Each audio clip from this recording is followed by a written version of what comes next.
Hey everyone, Discordian Kitty here, and today I want to talk about the Midnight Cinematic trailer, obviously. This isn't a reaction video, I already did one of those a few days ago. This is my analysis video where I will be providing background and context, going over what happens with a fine-tooth comb, and generally stopping the cinematic so often that if this is the first time you're seeing it, well then that's going to be a terrible experience. So with that mild disclaimer out of the way, let's dive right in.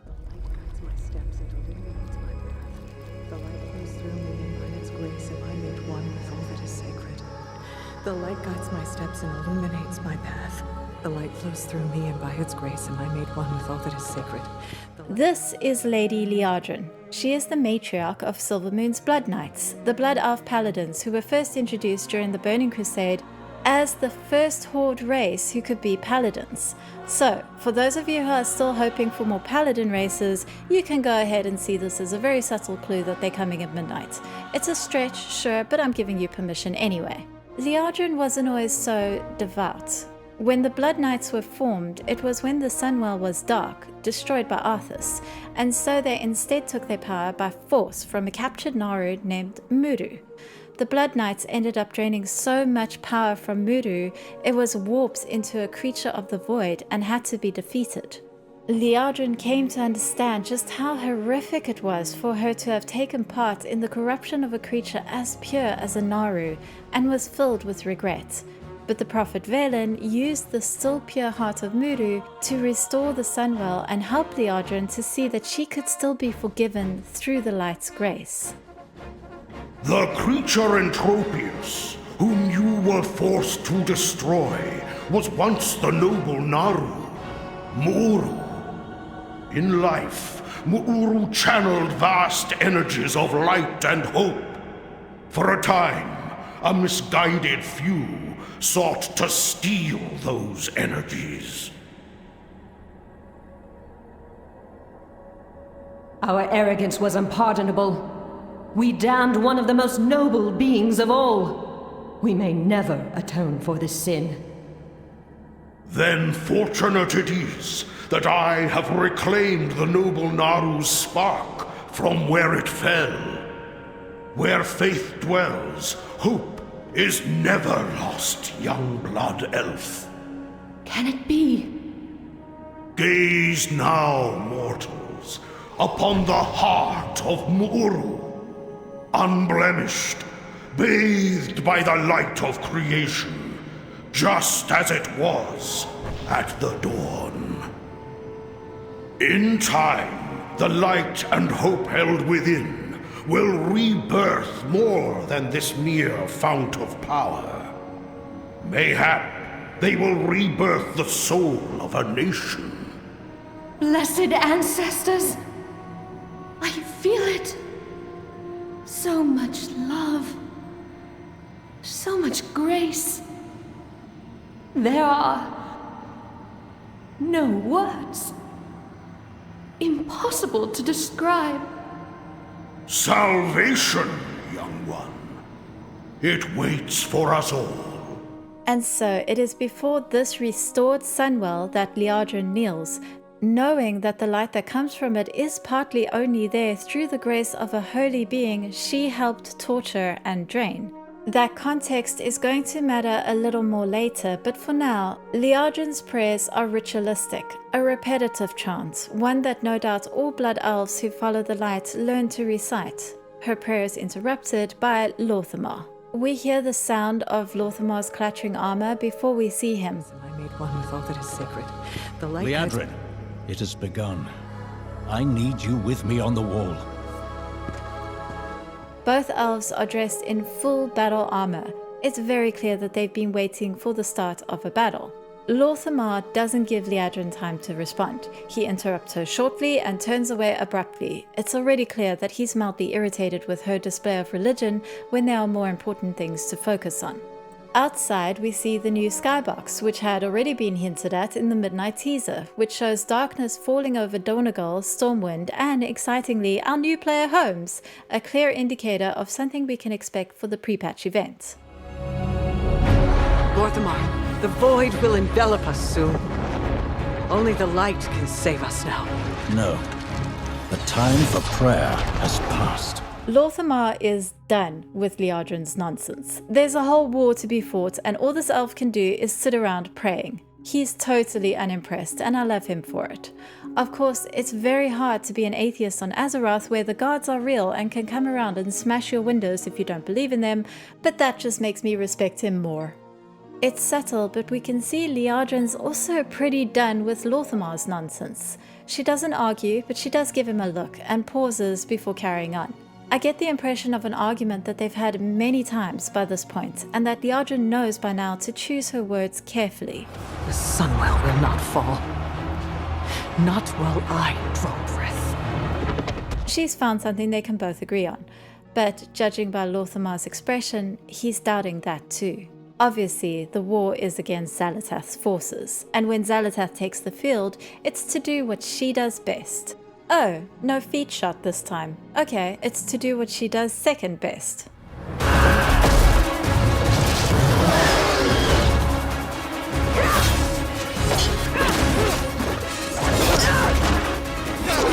Little elves. I can see you grow weary. How much longer can you hold out? Flee and save yourselves. Liadrin, don't. Light be with you. You see? She understands it's hopeless. Soon, you all will. One of the Void's strongest weapons is its whispers. These whispers aren't powerful because they're lies, and they're not powerful because they're the truth. They're powerful because the Void figures out what you fear to be the truth deep down in the darkest part of you and amplifies that over and over again until you can no longer believe anything else. And this, combined with Lor'themar's reaction to Liadrin, makes me suspect he's been hearing these whispers for longer than this cinematic. To us, it looks like Liadrin is about to do exactly what Xal'atath is suggesting. She's going to break ranks and run to save herself. Lor'themar probably knows she's actually just planning to run back to the Sunwell to start praying again, but from his perspective, that's hardly better. It's one thing to be tolerant of someone's religious fancies when everything's okay. It's another when their religion keeps getting in the way of actually being useful. Again, I get the impression that this argument between Lor'themar and Liadrin about the general usefulness of the light has been going for a while. These elves care about each other and have the same goal, to save their people, but their ideologies are too opposed for them to agree on the best course of action. In this moment, Liadrin makes the decision to do what she believes is best, whether Lor'themar agrees or not. And I'm sure that when she says, "Light be with you," she means it sincerely and isn't making a passive-aggressive little jibe at all. Lor'themar doesn't try to chase after Liadrin. He just turns to face Xal'atath again, to listen while she continues to whisper to him. Again, I think of the expression he made while Liadrin defiantly swore to protect the Sunwell. He does not have faith that they will win. He certainly doesn't have faith that the light will save them. Like Liadrin, he's making the choice to do what he believes is best, but Lor'themar is also too aware that the best he may be able to do for his people at this point is die defending them. The scene changes, and we see Liadrin arriving once again at the Sunwell to continue her ritualistic prayer. But this time, part of the way through, she drops to her knees and instead, in a final show of desperation, discards the official prayer to pray instead from her heart. The light guides my steps and illuminates my path. The light flows through me, and by its grace am I made one with all that is sacred. The light guides my steps and illuminates my path. The light flows through...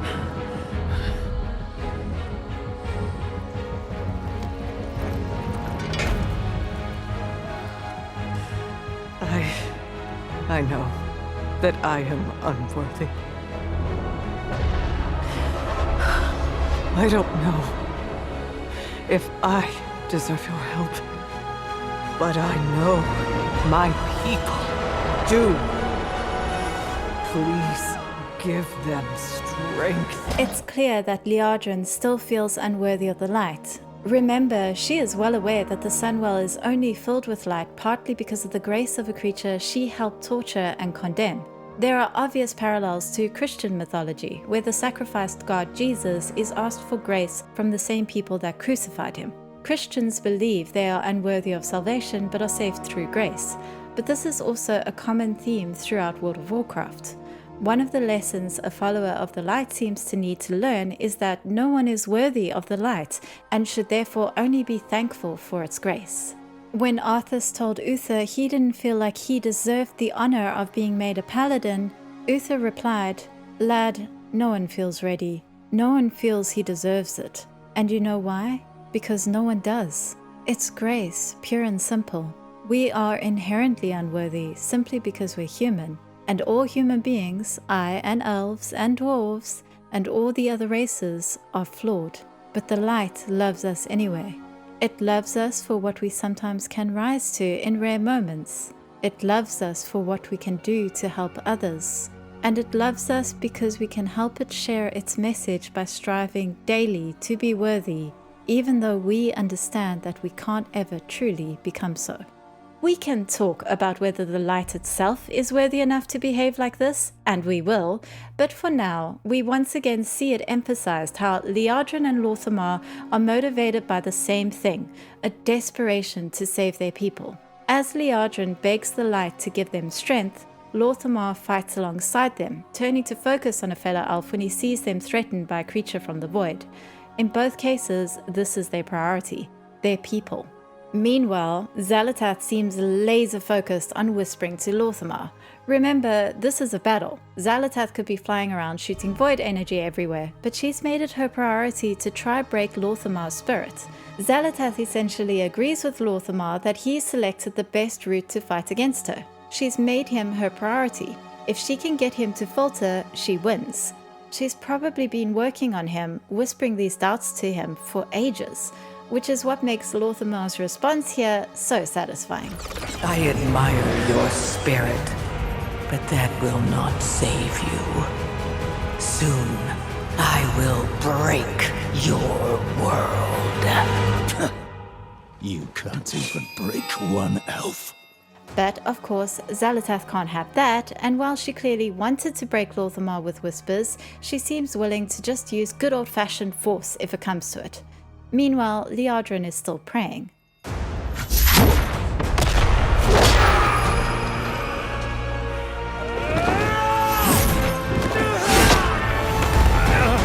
This darkness comes to devour everything.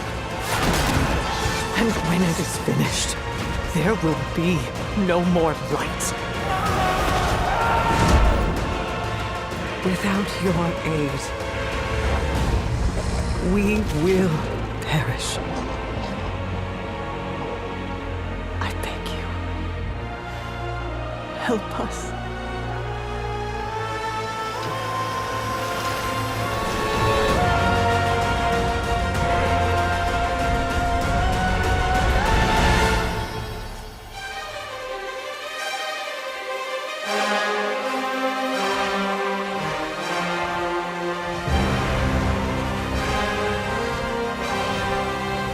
When this cinematic first came out, I saw some debate about who this is.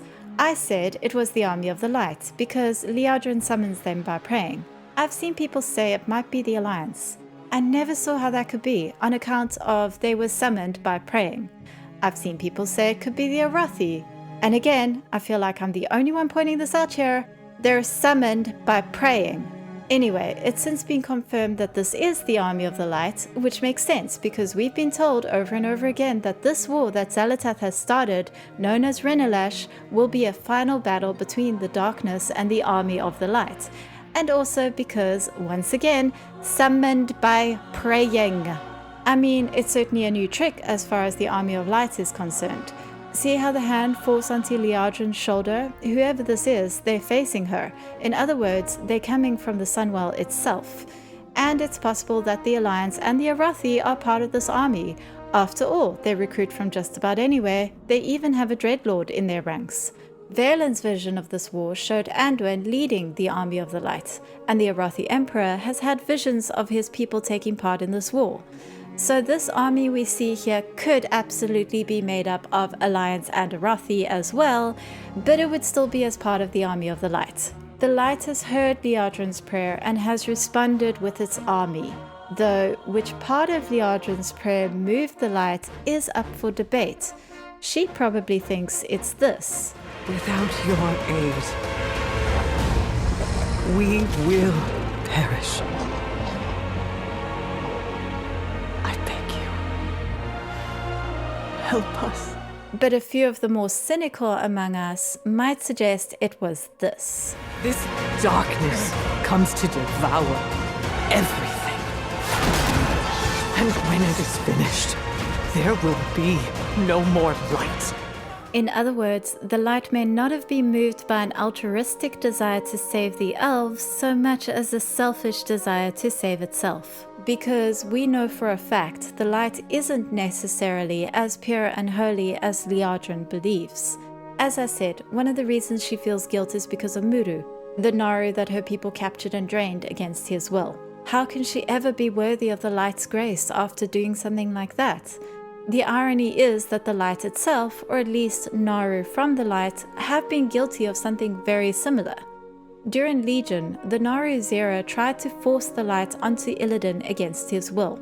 Over an alternate Draenor, the Magar Orcs had to flee after the Draenei became so obsessed with the Light they started forcefully converting everyone else to it, whether they were willing or not. Yrel's forces were known as the Lightbound, and they were guided down their fanatical path by several Naru.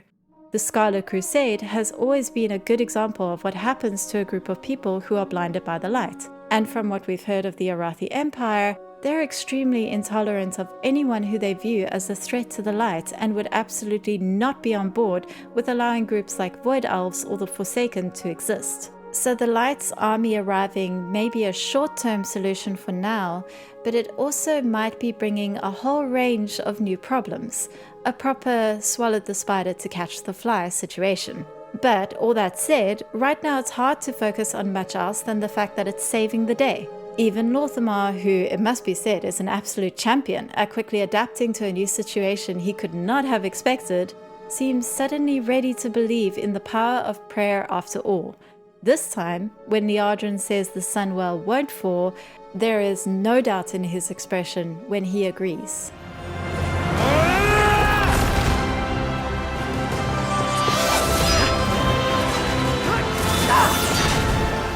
The Sunwell will not fall! Not while we draw breath.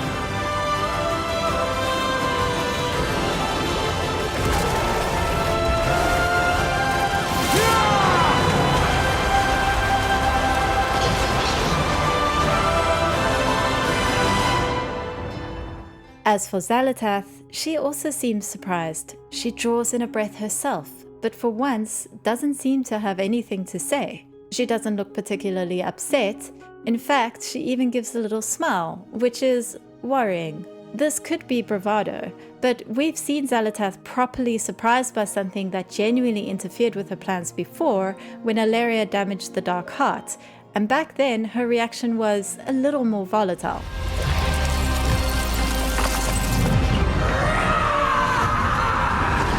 Xal'atath must know about the prophecies about the final war between the darkness and the light. There's an awful lot of them. Maybe she also knows that a lot of them says the darkness wins. When Valen saw a vision of Anduin leading the army of the light, the vision ended like this. And then a shadow fell. It was vast and empty and swallowed all lights that entered it. Valen knew it would be all-consuming, until at last it would turn and devour itself, endlessly gnawing on nothing in the great dark beyond, removing all meaning from the universe, from the most heartbreaking sonata to the most arresting sunset. It was too terrible to see, to comprehend, and yet the army headed straight for it, and the light began to fade. The Arathi called the battle Renalash. Their emperor also saw visions of this battle and sent the Halafor Arathi to take part in it. While sometimes it said he saw the Arathi victorious, there are hints that he too saw failure. In the Arathi book, The Song of Renalash, it says, "When the last star fades, the emperor's crown will weigh heavy with the sins of 1,000 years." And then in the book Beladar, the Emperor's Vision, it states the Emperor sent the Arathi expedition to fulfill or forestall the events of prophecy. I've always found it suspect that the Emperor sent an expedition instead of going himself. It's almost as if he's trying to avoid the outcome of this prophecy, maybe because of all those sins weighing down his crown. The book ends, "Sacred flame grant us strength. The Emperor never foresaw our survival." I'm almost reminded of one of Xal'atath's old whispers from back when she was still inside a dagger. When encountering a Naru, she told us, I know the Naru consider us horrors to be resisted. We do not share this view. They are merely beloved brethren that lost the true path.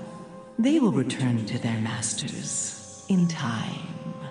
As we've seen from examples like Muru, Naru can be transformed into void creatures. This is because the light and the void are two sides of the same coin, something that shadow priests understand. In a recent priest-only questline in Koresh, we were reminded of the Naru Tur, who sacrificed his life to save his planet from Dimensius, and we were told that he understood the dark and the light were inseparable aspects of a greater truth. What creates has the power to destroy in equal measure. And according to the Broker Omen, it was this understanding that helped Tur halt the annihilation of an entire planet. Potentially, this is why all the prophecies see the light losing this war, and why Xal'atath doesn't seem too worried, because the light by itself simply cannot prevail against the darkness. The brightest light casts the darkest shadow, after all. Maybe Xal'atath sees the arrival of the Army of a Light as a source for more power that will ultimately belong to her. Or maybe she's just impressed with Lor'themar and is realizing Alleria Windrunner is actually really boring comparatively. Either way, I think we can all agree she remains as perfect as ever. I won't lie, this has been one of my favorite World of Warcraft cinematics for a long time. It feels like a return to the action-packed classic fantasy game I knew and loved before all the characters started going to therapy. And my only regret is that Xal'atath's faction isn't one you're allowed to join. I've seen some complaints that the characters aren't pretty enough, which is such a ridiculous thing to say about a cinematic that includes this shot. I can only assume the Scourge is back because a lot of people out there really are functioning with absolutely nothing resembling a working brain. I've also seen complaints about a lack of glowing eyes, which just isn't something I can feel strongly about myself. For a start, their eyes do glow, it's just subtle. Have we really gotten so used to everything being as cartoonish as possible that we actually become incapable of seeing anything that isn't dialed up to an over-the-top 11 anymore? I don't know, I guess my problem is, what with living in Scotland and all, I just have too much grass outside that I touch too regularly. But with that, the cinematic is over, and so is this video. If you enjoyed it, or even want to just yell at me about glowing eyes, feel free to use the comments below. You can also like, subscribe, follow, tell your friends, all the good YouTube stuff. I'm on Patreon and would like to thank the names you see before you for helping to make these videos happen. Finally, you can find me streaming both here and on Twitch, where I'm always happy to talk about all things lore. So while that's all for now, hopefully I'll see you again soon.